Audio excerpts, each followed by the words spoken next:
आजकल ज्यादातर लोग रेंट पे रहना प्रेफर करते हैं। घर खरीदेगा कौन, उसकी ईएमआई कौन बनवाएगा, और एक फाइनेंशियल कमिटमेंट बहुत बड़ी बात है। लेकिन जब रेंट पे घर लेते हैं तो रेंट अग्रीमेंट में क्या क्या क्लॉजेस होने चाहिए, ये शायद ज्यादा लोगों को नहीं पता है। तो आज हम आपको बताएंगे वो टॉप 5 क्लॉजेस। अगर आपने अपने रेंट अग्रीमेंट डलवा लिए तो फिर आप जिएंगे एक स्ट्रेस फ्री लाइफ। सबसे पहला क्लॉज है रिफंड ऑफ सिक्योरिटी डिपॉजिट। कितने महीने की सिक्योरिटी डिपॉजिट करानी है, कितना अमाउंट होना चाहिए, किस क्लॉज में या फिर किस केस में आपकी सिक्योरिटी डिपॉजिट जब्त हो सकती है, और घर छोड़ने के कितने समय बाद आपको आपकी सिक्योरिटी डिपॉजिट मिलेगी। इन सभी चीजों की साफ साफ अक्षर में डिटेल होनी चाहिए आपके रेंट अग्रीमेंट में। अगर ऐसा नहीं होता है तो हो सकता है कि आप घर छोड़ के चले जाए, या फिर आपका लैंडलॉर्ड यानी कि घर का मालिक आपको बाद में आके दिक्कत करे।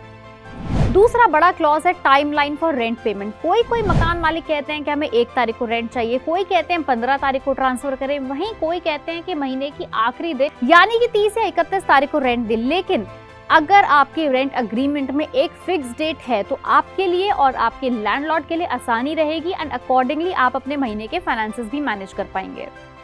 थर्ड क्लॉज जो आपके रेंट अग्रीमेंट में जरूर होना चाहिए वो है नो लॉक इन पीरियड। यानी कि अगर आप एक किराएदार है, अगर आप एक टेनेंट है, आपको जब लगे, जब आपकी जरूरत पड़े, जब आपका मन भरे, आप अपना वो घर छोड़ के दूसरे घर मूव कर सकते हैं। ज्यादा से ज्यादा क्या होगा कि आपको 1 महीने की अपनी सिक्योरिटी डिपॉजिट सैक्रिफाइस करनी पड़ेगी, या फिर आपको महीने 2 महीने पहले लैंडलॉर्ड को इन्फॉर्म करना पड़ेगा।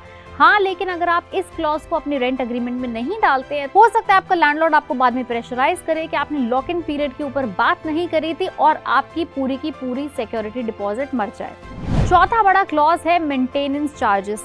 रेजिडेंशियल सोसाइटी में ज्यादातर ऐसा होता है कि लिफ्ट के, सिक्योरिटी गार्ड के, पानी के इस्तेमाल की या फिर छोटे छोटे मेंटेनेंस के चार्जेस आपको हर महीने देने पड़ते हैं। तो ये आप रेंट अग्रीमेंट में सबसे पहले बात क्लियर कर ले कि क्या हर महीने का मेंटेनेंस चार्ज लैंडलॉर्ड यानी घर का मालिक देगा या फिर वो आपको देने हैं। अगर वो आपको देने हैं तो जब आप रेंट पर नेगोशिएट करें तो मेंटेनेंस चार्जेस को मिलाकर नेगोशिएट करेंगे। ऐसा ना हो कि आप 25,000 पे तय करें लेकिन उसके ऊपर हर महीने 5,000 जुड़ जाए आपका मेंटेनेंस का अमाउंट। इसके बाद एक बहुत ही इंपॉर्टेंट क्लॉज है जो आपके रेंट अग्रीमेंट में जरूर होना चाहिए और साफ अक्षर में होना चाहिए, वो है renewal and duration of your contract. हर साल 11 महीने पूरे होते ही आपका रेंट का अग्रीमेंट रिन्यू होगा, लेकिन रेंट अग्रीमेंट रिन्यू होते ही कितना अमाउंट यानी कितना परसेंटेज ऑफ रेंट आपका बढ़ेगा वो आपको पहले बार में ही तय करना बहुत इंपॉर्टेंट है। कहीं ऐसा ना हो कि 11 महीने जैसे आपके पूरे हुए आप अपना घर आराम से सेटल कर बैठे हैं और आपका लैंडलॉर्ड आपको बोले कि मैं 30% का आपका रेंट बढ़ा रहा हूँ,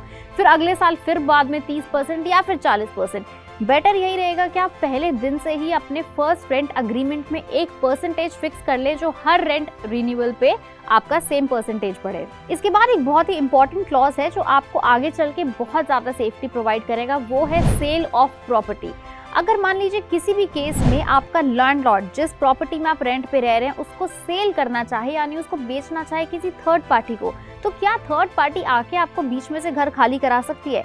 ऐसा बिल्कुल नहीं हो सकता। जब तक का आपका कॉन्ट्रैक्ट है तब तक आपको कोई भी पार्टी आके मजबूरन आपको घर खाली कराने के लिए नहीं बोला जा सकता। और इन केस अगर घर खाली कराने की बात भी आती है तो उनको सिक्योरिटी डिपॉजिट के हिसाब से कम 1 से 2 महीने का प्रायर नोटिस आपको जरूर देना पड़ेगा।